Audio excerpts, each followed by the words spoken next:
Kaixo, soy Suriñe, la coordinadora de Haur Hezkuntza, de Educación Infantil, y bueno, quería contaros un poco cómo trabajamos en este ciclo. En Haur Hezkuntza, en Educación Infantil, los protagonistas son los niños y las niñas. Nosotros al final somos compañeros y compañeras de viaje.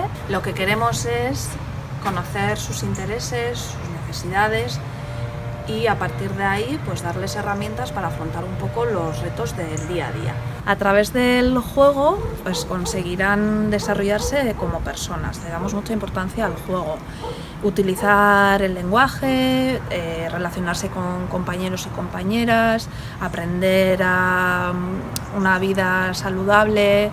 Por todo eso le damos importancia al juego, ¿no? Y por eso cuidamos también mucho el material que utilizamos con ellos, para que sean significativos, para que le hagan de una manera manipulativa, experimental.